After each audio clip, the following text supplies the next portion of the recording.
Hello, lovelies. It's been a long wait. In fact, it's been 2 years and 4 months wait to get the next Pagosa Stars series.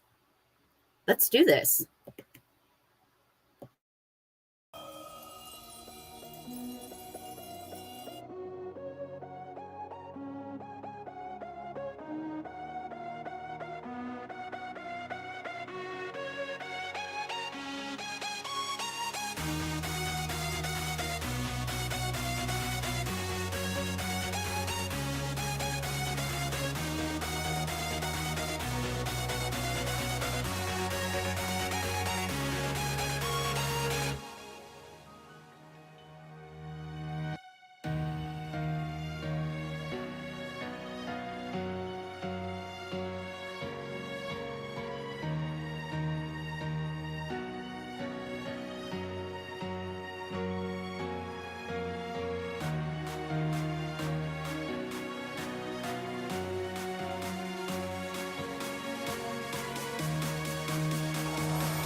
Hello, lovelies. You know me. I'm Mama Maggie Ward, independent author, stroke survivor, migraine sufferer, and coffeeholic.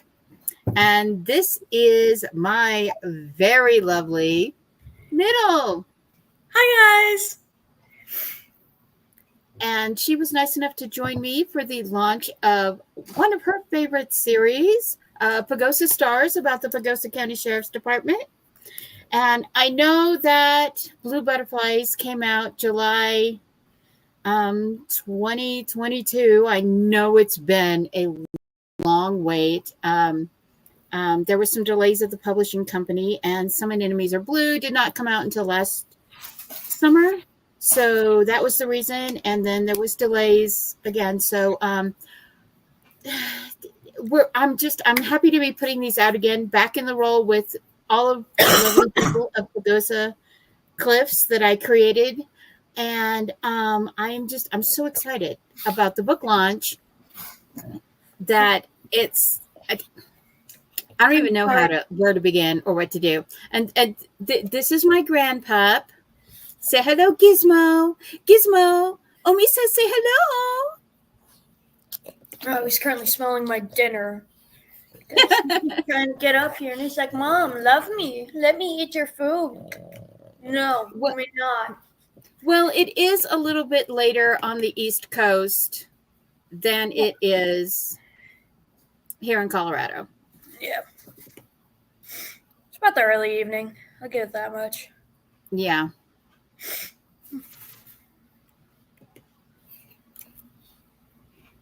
So, yeah, we've this has been a journey, and you have been with me through most of it.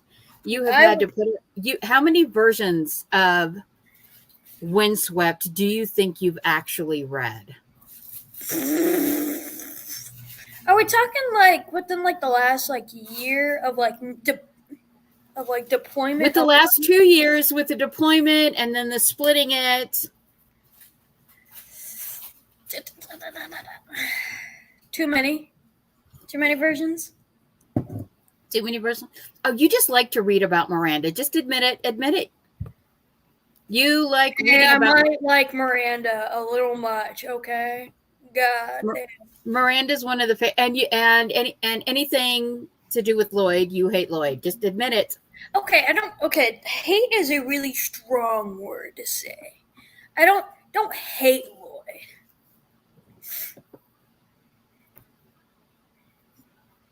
Did you not coin the hashtag Lloyd die alone? No, I'd never. It was I would not never you? do that. No. Am I mistaken? Yeah, I think you are. I think you are mistaken. Yeah, so poor Mara has been reading this over and over and over again for me while trying to do these. She has also unfortunately been stuck looking at all of the different artwork for me. Oh yeah, I'll be at work, I'm like doing my thing, and then like I get out of work and I have like a chain of messages that are like, "How about this one? How about this one? Wait, can you look at this cover? Amazon won't let me do the thing. How about this one?" And it's like, I've been gone for 7 hours. Yeah. I don't know how this happened. Yeah, I think of all the images, because I had like 4 images that I input to be combined in the art program that I use. I think this was the one that we ended up settling with the most because it's got the peaks in the background, and it looks like if you the whole area of Pagosa Cliffs is based on Pagosa Springs. It's kind of a combination of Pagosa Springs and Ouray, Colorado, and it is very close to the Colorado Monument Valley landmark, which has this in the distance. You can actually see it, and about an hour from Durango, hour and 10 minutes from Durango, where they have the Mesa Verde ruins. So yeah, so we ended up picking this image for the cover. This actually looks more like the Grand Tetons than the Colorado Rockies. So yeah, it doesn't. It's a pretty cover, not Colorado. Yeah, and this was the image that we used. This was my image board that I used for when I was drawing. This was the background on my computer when I was writing this, and of course. This is the actor that plays Branch Connolly from the Longmire series. His name is Bailey Chase, and I always just from the first time I saw him, I'm like, that's Tank Tanner. I knew that Bailey Chase was in my head was Tank Tanner, and the fact that, Tank's always Tank's an alcoholic. He's a recovered alcoholic. He struggles with whiskey. Whiskey is his siren. And starts off as a sheriff's deputy, ends up becoming the sheriff's. And at this point, when we catch up with Tank again, he's been sheriff for about 10 years. And it's like no one even ran against him in the next election. So, he's up on the Tanner Ranch in Colorado, which is based on the Bootjack Ranch that is outside of Pagosa, the real Pagosa Springs. Pagosa Springs, yeah. And he comes home or he's going to town, and he gets this call. Can you pick up the cafe owner's daughter from the airport? Millicent can't go pick her up. There was a fire at the cafe. And so rather than jump down his usual rabbit hole of whiskey and a random hookup, he goes and gets her from the airport. And she is coming back she is now retired from the Coast Guard as a rescue pilot. And she is coming home with her dog, River, which is a giant russet Malamute that is her emotional support dog. And basically, Russet takes care, River takes care of Miranda more than Miranda takes care of River. It's just one of those things. So Miranda's coming home, and to the place that she hates most in the world, and that's Pagosa. She does not want to come home to Pagosa Cliffs. That is the last place she wants to be, but she has nowhere else to go. She's divorced. She's lost a child. Now she's lost her career because of an accident, and she's like, there's nowhere else for her to go. So she moves up the mountain from Tank to her daddy's hunting property, and that's how Tank gets a neighbor. So they begin getting to know each other, and Tank realizes that Miranda is more broken than he ever was. She hates everyone, and I mean everyone in Pagosa County, everyone in everyone association, with the possible exception of the Wallaces of the Ridgeline Ranch. So yeah, she's like, there are some scenes in there where Miranda just goes completely Karen. She goes Karen on the people that she grew up with, the people that she's known her whole life. And it all comes back to when Tanya Moscone, Lloyd's ex-wife, moved to Pagosa Cliffs. And yeah, it's crazy. So I am going to read you the blurb.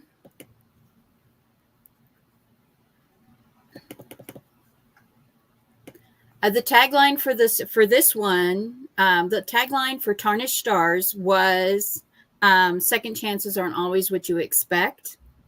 And the tagline for this one is sometimes old habits, the habits we hate, are the hardest ones to kill.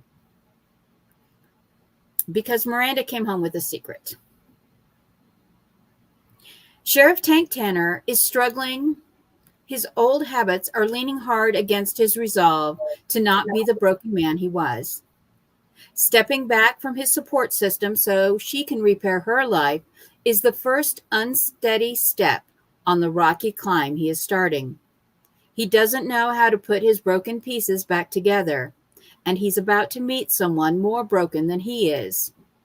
Retired Coast Guard pilot Celine Miranda Rose. She's returning to the place she hates most in the world with nothing but her medical dog River and her son's ashes after a crash that left her scarred inside and out. Just when life in Pagosa Cliffs seems to be settling back into its usual routine, an attempted murder and string of break-ins has Tank wondering if being sheriff is still worth it. A new developer is in town wearing a friendly face, but Gilliam Beale is nothing like his missing brother Mac. Fighting the push to bring in a casino, Tank finds himself and the ranchers of Pagosa County at odds with the community's elites while trying to find out who is using Pagosa Cliffs and the Hidden Springs resorts as a testing ground for a new toxic pot blend. Yeah, that's pretty standard Colorado. Yeah, pretty much. Oh. So, you're the one who's read this the most. You have seen it from that small inkling of an idea blow up into this 2-book series. 2-book duology for the Pagosa Stars, and then 2 books in the Pagosa Anemones. Right. And then Blue Butterflies and then Blue Waters. Is that the 2-book? Blue Butterflies and Blue Waters were the 2 that were in between Tarnished Stars and Windswept Stars. Yep. And those 2 books were Camille's story. And now we're back to Tank.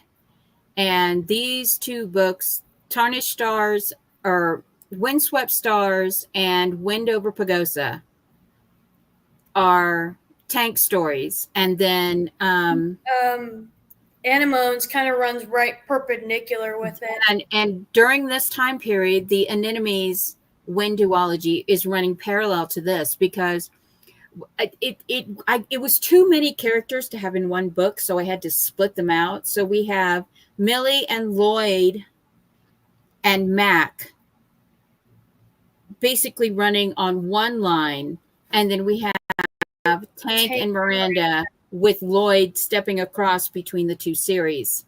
Yeah. In this one. Yeah.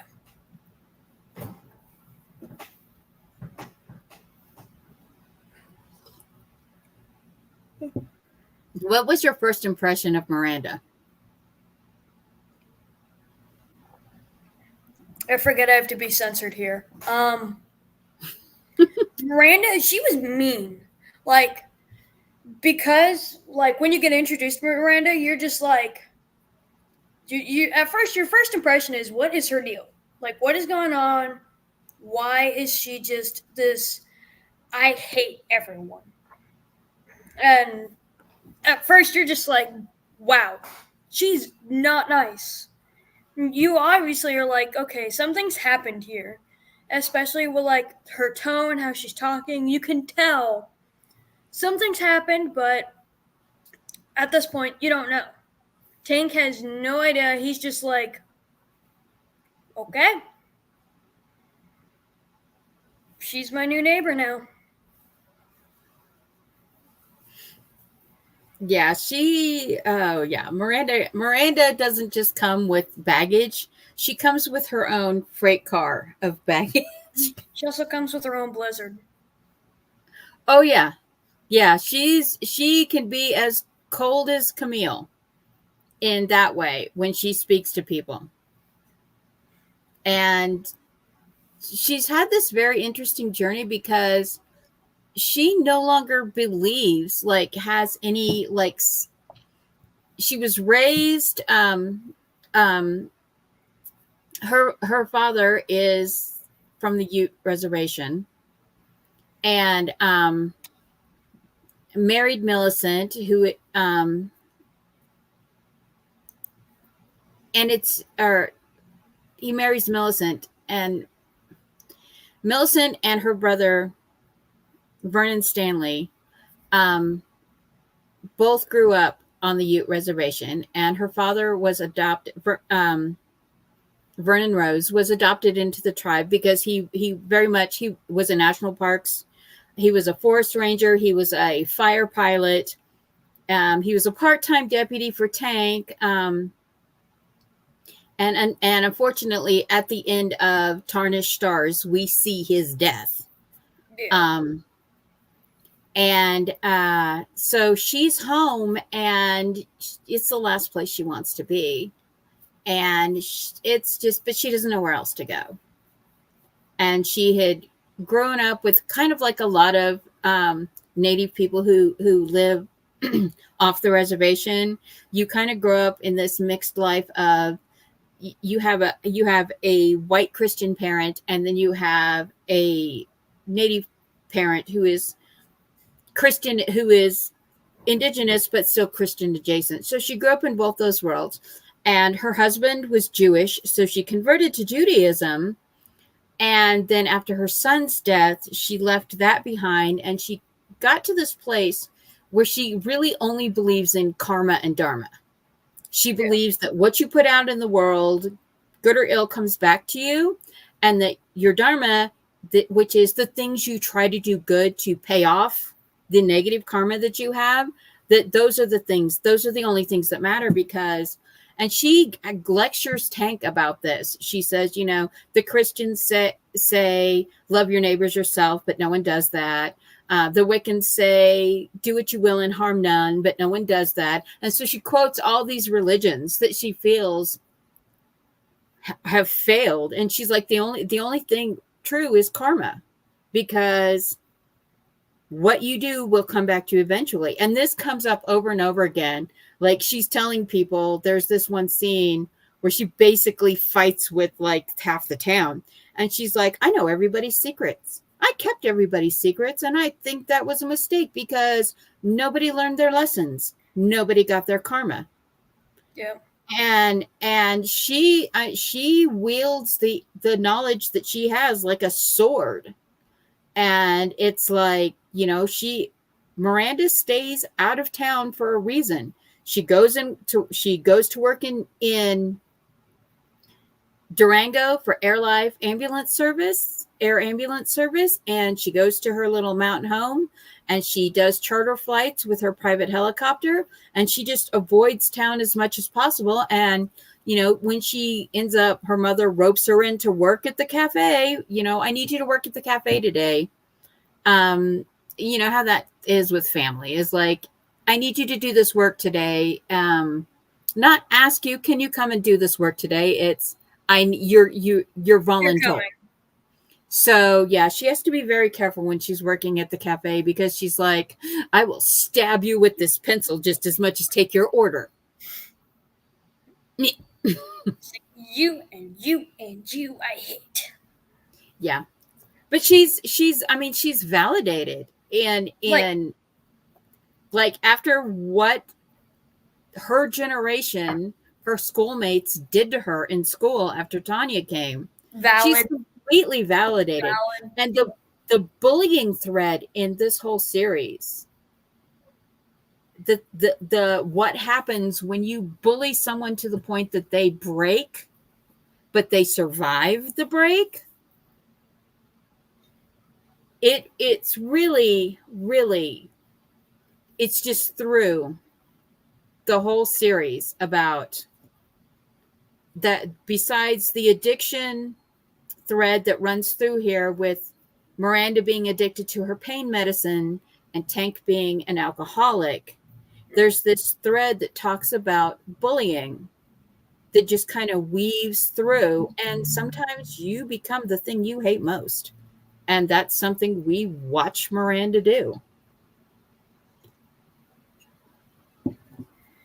Yeah, especially like once you get like further in, especially when Miranda, she starts going after people who've never done anything wrong to her. But it's because of that hatred she's got. Like, hates Tim and Lloyd, hates them both equally. And then, by association, Tiana gets wrapped up in it. She never did anything to harm Miranda, but Miranda did become the one thing she hated. She went to start bullying Tiana. And that's how it happens. Yeah. And letting yourself sit and feed and fester off that anger and that hatred, it keeps you going. It's not a good way, but it keeps you going, and because she's never had any other way to keep going. She's never had happiness. Yeah, she really feels like she hasn't known happiness since her father died when she was like 10 years old. Yep. Hey, Barrett. How are you? Welcome, welcome, welcome. The first book, Tarnished Stars, is free right now. And then for the rest of this month, every week, I'm going to be putting the other books on sale as Amazon will let me. And then Windswept Stars is today. Your favorite couple of Mitch and Jackson will be back very strongly in the Anemones in the Wind duology. The first one will be out. When did I say I was going to release that one? January? Yeah. January. Yeah. Yeah, Mitch and Jackson are going to have some they're going to have some struggles coming up. Get ready to cry your heart out.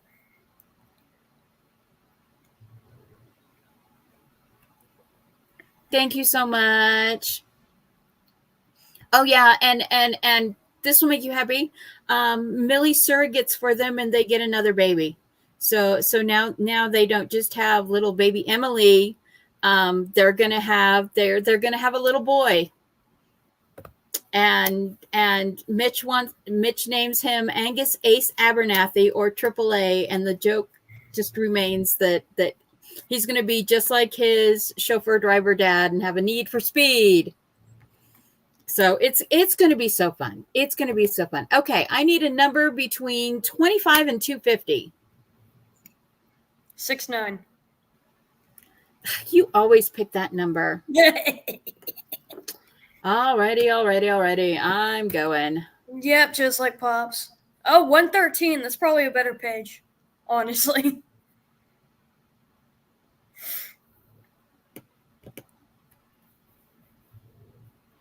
What was your dorm room number? I think my dorm room was back in the pipeline. Yeah, back when you were in Navy Nuke school. Huh? Back when you were in Navy Nuke school. Baby Nuke school. Yeah, I think that was back in 108. And then I was in 106. Yeah. Okay. Ready? Yeah. Miranda enjoyed the short drive from the town to the old dude ranch turned resort. She turned off on the newly paved drive and stopped at the top of the hill between the highway and the valley to gape at the resort. Pools of crystal blue water and graveled paths led into the wilderness surrounding the main buildings, with a row of cabins and private soaking pools spread out among the pine trees. It was definitely a 5-star resort, and she wondered how much a private cabin cost per night. She went and parked because she needed a reason to walk around and find Millie. Staying the night and enjoying a soaking pool wouldn't be that much of a sacrifice. She always carried a change of clothes and a travel bag of River's kibble. "I'd like a cabin," she told the woman at the desk. "I'm sorry, ma'am, but our cabins are booked up for 2 months. Would you like a suite instead? We have lovely 2-room suites. All the rooms come with passes to the public pools and the Waterfall Cavern bar." The clerk stared at her in recognition, but answered professionally. "Do any have private soaking tubs? I would prefer not to use the more public pools," Miranda asked. "We have one terrace suite still available, but it's for tonight only. It has a private soaking pool filled with the natural hot springs water and adjustable jets." Lieutenant Commander rose. "I'm sorry. My daughter and I are such big fans. The way you fly and all those people you rescued? My daughter wants to be a pilot when she grows up after watching you. Honestly, I'm a fan, not a stalker," the clerk gushed. Miranda put on her practiced smile, offering, "Would she like an autograph?" "I am more than happy to write a note for my young fans. Girls becoming pilots is something I always encourage." She dotted the usual note of encouragement for the daughter of the starstruck clerk. "This resort looks amazing. I remember when Mr. Kemper closed the Dude Ranch here. He had more bears visiting than guests." The clerk laughed. "We still have the bears visit. The room is $408 a night, but you get a 10% discount being retired military. Do you want it?" "Yes, please. I need a good mineral soak, and well, I can't go to the public pools anymore for obvious reasons after my accident." Miranda handed over her card without hesitation, while trying not to think about how close to her limit the charge would put her. "So, I heard Millie from the Wild Anemone is doing a wedding here today? I just love her cakes." "Oh, yes. Chef Millie does all our event cakes. The wedding is a private event in the summit room, but I can call the kitchen to see if we have any of our last order of pastries left," the clerk offered. "Oh, that's okay. I stopped on my way out and got a cupcake sampler." Miranda signed the credit card slip and took the card key. "I just wanted to say hi. I'm a big fan of hers. Maybe I'll catch her before she leaves." The clerk smiled and said, "She is usually done with the cake service by 7:30. If you happen to be waiting." Miranda gave the woman her best smile. "Thanks. I promise I'm just a fan, not a stalker." They both laughed before she headed to her room.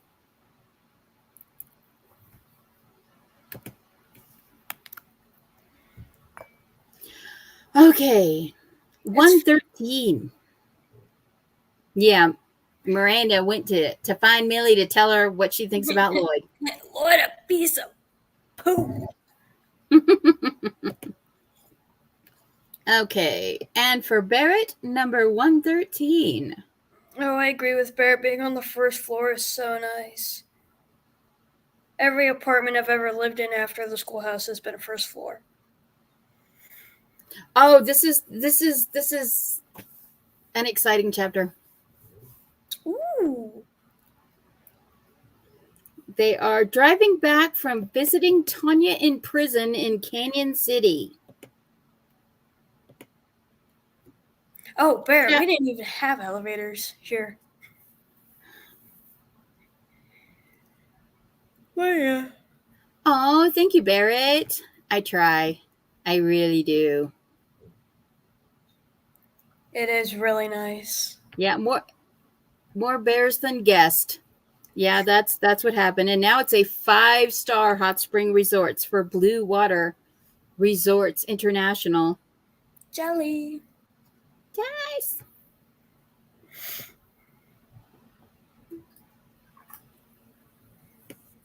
I want to keep All eating my right. gelato. It's so good. All right. And we need page 113. All right. Chapter Trespassing Neighbors.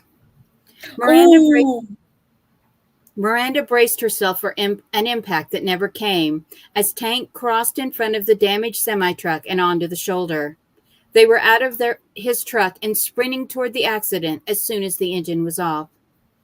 The old woman driving the car was dead, and Tank was grateful the grass under her smoking car was charred from last summer's wildfire as he reached in and cut the engine. Miranda talked to the teenager in the passenger seat. "Don't move, honey. I need to check you for a neck injury." But bleeding, the girl stammered. "Yes, you're bleeding. The airbag hit you in the face. Hold still. I'm going to lean your seat back." Miranda's tone was soft and firm. "What's your name and how old are you?" Alicia Talbot. I'm 13. Good. That's good. And your mom?" Omi's name is Patty Talbot. I don't know how old she is." The girl stammered. It was obvious she was going into shock. Is she okay? She said she couldn't see." Miranda looked at Tank. He nodded his head at the grandmother, then shook it slightly. Miranda nodded back, then said calmly, "I need a seat collar to stabilize her neck and a blanket." The truck driver rushed over looking horrified. "There was nothing I could do. She swerved right in front of me." Tank steered the man away from the car. "I know. The angle of the light is always bad here at this time of day. Did you call for help?" "Yes, but, is that lady dead?" He looked like he was going to be ill. "It wasn't your fault. Do you have any blankets in your truck?" Tank asked the man calmly. "Who are you? How can you be so calm?" the driver demanded. "I'm Sheriff Tank Tanner of Pagosa County. Now please, I need to get my medical bag." Tank steered the man back to his rig, then grabbed the stuff he always kept. He pulled on his duty shirt and tapped the emergency lights on his roof rack to strobe. Picking up his radio, he switched to the State Patrol frequency. "DPS dispatch. This is Sheriff Tanner of Pagosa. 1180, accident with major injuries on Highway 160, just west of Levita Pass. 1141, person with injury, Caucasian female, 13 years old. 1144, person deceased, Caucasian female, mid-50s. "Come in, Sheriff Tanner. Costilla Dispatch. Ambulance on the way from San Luis Medical Center. Coroner notified. Deputy Marino is 2 minutes away." "Roger, Costilla Dispatch. Requesting tow trucks. 1 flatbed, 1 heavy." He walked as he talked. "What's the scene, Tanner?" a gruff male voice demanded over the radio. "Howdy, Walker. Lady got sunblinded going over the pass and drifted into an oncoming semi.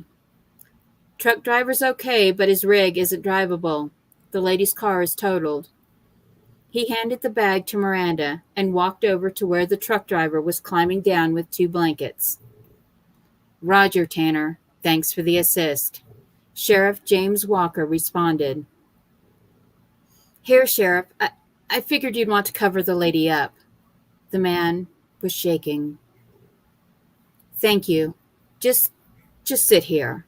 I called a tow truck for your rig." Tank reported. Then he went back to Miranda.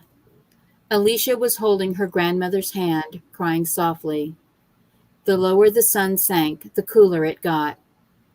Here, honey, this will keep you warm. Miranda tucked the blanket around her as Tank covered the grandmother. I'm real sorry, Alicia, Tank said as gently as he could. To Miranda, he revealed, Miranda, the ambulance is on the way from Alamosa. Do you want your jacket? I didn't bring one, she admitted. He nodded. I'll get mine. On his way back to his truck, he waved a handful of cars around the accident. He grabbed his Pagosa County Sheriff's Department jacket and jogged over to give it to Miranda. I gotta direct the traffic. Are you okay? She nodded. I've got her. Then she smiled at the girl. Where was I? Oh, yeah. We were flying over Maroon Bells and Scarlet Lake, and my dad was pointing out all the different kinds of trees to us. The aspen were gold, and the maples were red as roses in the evergreen forest. Mom saw this doe and 2 fawns that had lost their spots walk to the water. Dad circled for half an hour so we could watch them. He left her distracting Alicia and began directing traffic. 2 hours later, the scene was cleared, and Tank was driving west again. You were amazing tonight. He praised her, but she shrugged. Then she asked, Can we stop at the hospital? I'd like to check on Alicia. He nodded, then looked at his watch. Looks like we're eating fast food burgers. We won't make it for chicken fried steak. Miranda made a face. How about tacos and nachos? Tank scowled in his mirror and looked at her. I won't eat Taco Bell. Living in Texas got me spoiled. What about Cavalinas or Nino del Sol? My treat, she grinned. Tell me about them, he asked as he drove. Cavalinos has an amazing buffet and the best fajitas, but Nino del Sol. That place has the creamiest queso and best chicken enchiladas I've ever eaten. Miranda responded, Enchiladas sound good. I could eat enchiladas. The hospital, then dinner. Over dinner, he asked her about the story she told Alicia, about the doe and the fawns. Her mouth made a thin line. I lied, she said. Alicia asked me to tell her about my dad and flying. She knew who I was. On Coast Guard rescue, Bering Sea, you talked about your dad and how much flying with him meant to you. Tank nodded, sipping his iced tea and wishing it was a margarita. He knew he couldn't have any alcohol, especially tequila, or he'd kiss her, and he didn't want to risk whatever was growing between them. Yeah, I told her about the first time I went up after Dad's death.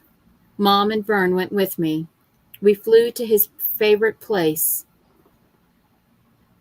Uncle Doug and Ben Wallace had collected Dad's remains and had them cremated the rest of the way after the crash. Mom put the ashes out the window over Maroon Bells. She was crying. Then we saw the deer. I was the one flying, but I could feel Dad with us. She blinked rapidly against the tears. I remember every detail of that afternoon, and I knew Dad hadn't meant to leave us. Okay. Oh. Poor Miranda. She loved her dad so much. She did. Felt that. I'm still being harassed by the boy. The boy. Yeah. Be nice to my grandpap. Well, your boy actually was snoring in the background peacefully before I disturbed him. I'm trying not to show any brand names. That gelato's good though. Also, I love how you've got a husky on here. Well, River's a russet Malamute, so Husky adjacent. Are they? Yeah, Malamutes and Huskies are very closely related. I don't know how to spell it. It's my goofy. Yeah, Okay, yeah, you're right.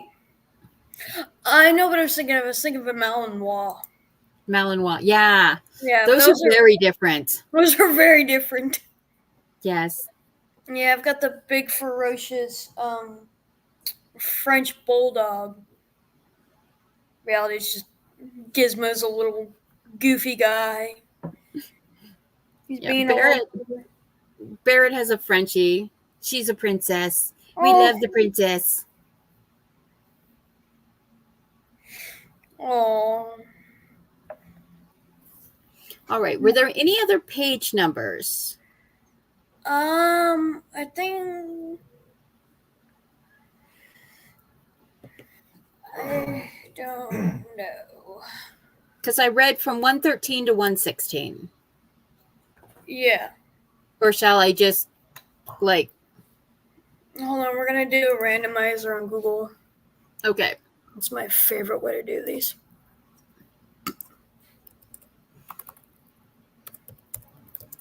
Random. Minimum. You said 25? 25 and 250. Not saying bad words. Just grumpy. 36. That's actually pretty low. 36. Yeah. All right.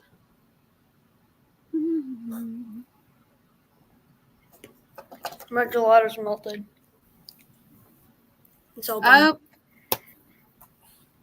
Chapter Strays and Scars. It was rare that Tank and Lloyd took the same day off, and both men were looking forward to a morning of doing ranch work instead of the grind of rural law enforcement.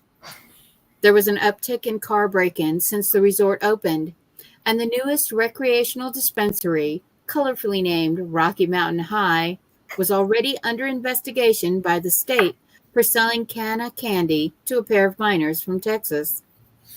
There had also been an increase in teens at the high school getting high in the parking lot before classes or during lunch. Tank wished he could just retire and live on his ranch, but his plans to see Lloyd married to Millie meant his only viable replacement as sheriff of Pagosa County would leave law enforcement to live the life of a rancher and husband someday in the near future, because Millie refused to marry a cop. Thor and Rifle stood side by side, impatiently waiting for Tank and Lloyd to finish saddling them. Seriously, Lloyd, name your price and I'll buy Thor, Tank insisted. He developed a strong attachment for his borrowed mount over the summer. I don't know if I could part with him. He was the first one I trained after I came home from the service. Reaching out, Lloyd affectionately patted the half-draft horse's chestnut flank. Tank taunted him with Thor's biggest fault. Take the check, Lloyd. It'll be easier than getting him in the horse trailer when the cows go home. Lloyd laughed. That's true. Last spring, when we loaded him to bring him over with the cows, Grandpa asked me if I wanted a tranquilizer. Doc's not one to trank an animal that's not wounded. Tank tightened the cinch again before he stepped up in the stirrup and swung his leg over with practice eased. Chuckling as he settled in Rifle's saddle, Lloyd admitted, the sedative was for me. Grandpa could see the vein in my neck. He said it looked ready to burst. I've never had a horse that hated loading like Thor. Tank laughed, rubbing his hand up and down Thor's long neck. Us tall boys don't like to bang our heads when we straighten up. He turned the giant horse toward the trail up the mountains. As they worked on the fence brought down by the wildfire-killed trees during the last set of thunderstorms, there was the faint echo of a chainsaw. Tank knew Miranda was cutting more wood. He shook his head, thinking, She's already cut and split enough wood to last for a couple of years. Mitigation is practically her religion. Pausing after pounding in a new post, Lloyd scowled as he asked, "Did Millicent sell Vernon's hunting piece?" "Nope. Her daughter put one of those tiny house cabins up there with solar panels to run it and moved in. She's clearing the burn scar." Tank pulled the barbed wire tight as Lloyd clipped it with a practiced movement. Tank asked, "Didn't you go to school together?" At the mention of the woman he hadn't seen since he was 16, Lloyd looked down at his gloved hands while he twisted the wire together to finish the repair. His voice was pensive. "Yes, Celine was a year ahead with Beau, but she left after the back-to-school dance my junior year to some private school. I never saw her again except on that TV show once or twice." Tank eyed his deputy. "I feel like there is a big hole in that story." "I was an ass, and I owe Celine an apology," Lloyd admitted. "It was partly my fault she left after school started. Mine, Tim's, and Tanya's." The sound of the chainsaw return, followed by the cracking and thwap of a falling tree. Changing the subject, Lloyd inquired, "Who did she hire to cut down the dead wood?" "She's doing it all herself," Tank revealed. He looked down the fence line. "Come on. We have 3 more spots where limbs came down in that thunderstorm. I really need to get back to clearing the burn scar." Lloyd shook his head. "Yeah, in all that free time you have, Sheriff." Tank smirked, threatening, "Maybe I'll kick you off nights so I have daylight to burn." "No, thank you. Aunt Ruby is always telling Grandma Fern about your fan club. I don't want them thinking I'm available too." Lloyd reminded him about the desperate divorcees of Pagosa County who started chasing the single sheriff again after it came out that his years-long relationship with the local diving coach was a sham. "I'll come and fix your fence. Just don't put me on the day shift," Lloyd begged, and Tank laughed at him. As they hiked, Tank showed him where TJ helped him replace a mile of fence before going back to the Air Force Academy after summer vacation. He wondered what would happen when his son came home for Christmas. TJ had been over the moon with excitement when he learned that the famous Lieutenant Commander Miranda Rose was their new neighbor and that she had a helicopter parked in the meadow near her little cabin.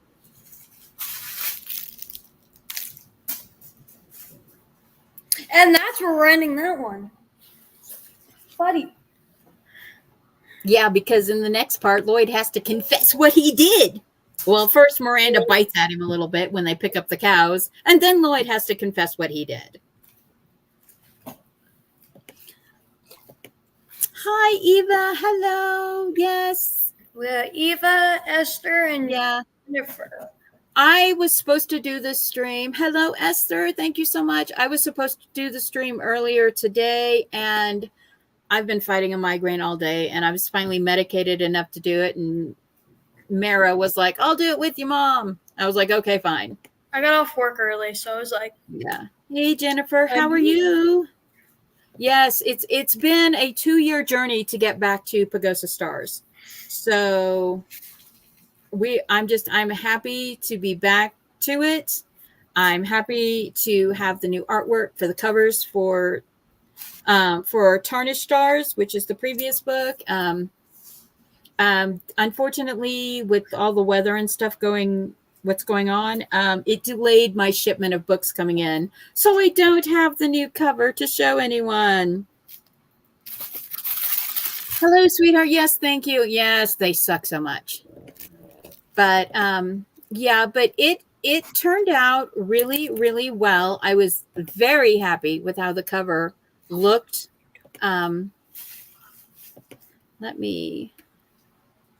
stop sharing that. And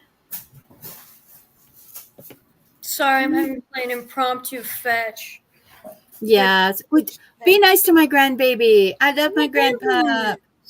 He's my pupos. He may be playing pretty hard, but he's getting. So yeah, so this is what the cover looks like. Go get it. And I'm super happy with it. Now that we're shopping the series, you can get all 4 books that are currently out right now. Tarnished Stars, which is the first book in the series, you can get for free. For free. And then every week for the rest of the month, I'll be offering the other 2 books as Amazon allows. All right. Well, we are at the hour. We are. It's 5:05. So. Oh yes, it is. Yep. So thank you so much, everyone, for coming. I really appreciate the support for the new book launch and all of the writing. We'll be back again at the end of the month with the launch of The Dauntless Deception, which is the next one in the Relic of Time Wars. And since I will be getting the Anemones books shifted from the publishing house back to me, those will be, I don't know if they're going to keep them up or if I'm going to relaunch them. So so those will start at Christmas time, and they'll be coming out 1 a month to the April launch of the next book in this series, which is Anemones in the Wind. And then we will have into the late summer next year, we will have both Winds Over Pagosa, which is the one following Windswept Stars, and the Windflowers. Actually, because of the way the events in the 2 books go, because they're completely parallel, I will probably be doing a dual launch of both of those books on the same day. So, yeah, we've got plans for 2025. We've got books to come out, and just looking for this. Thank you, everyone, for coming and listening to the excerpts and supporting this. It's been 2 years. It's been 2 years, and I wanted to get back to this series because I love Pagosa Cliffs so much. I loved the whole series. That after I wrote the last book in the series, Stars Over Pagosa, we both of us, she and I both together cried. We cried, and then I went and wrote cards on the table. So, and we figured out 2 more books to write in the series after this if we decide to write it. I will say, out of all the books that I've edited out of yours that have made me cry, Dauntless Deception definitely made me cry the hardest while I was on watch. So, like, everybody saw me crying and was like, and I'm just like, and you have to release it while I'm gone. Why can't the boat switch its schedule to mine? Yeah, I know. The boat will be gone. I can't, and I said it before I knew you were leaving, so I can't change the date, or Amazon will punish me. Joke's on you. I thought before I knew. Yeah. All right. You know what? Wave goodbye. I'm going to load the outro video. Thank you, everyone, for coming. Bye. Bye.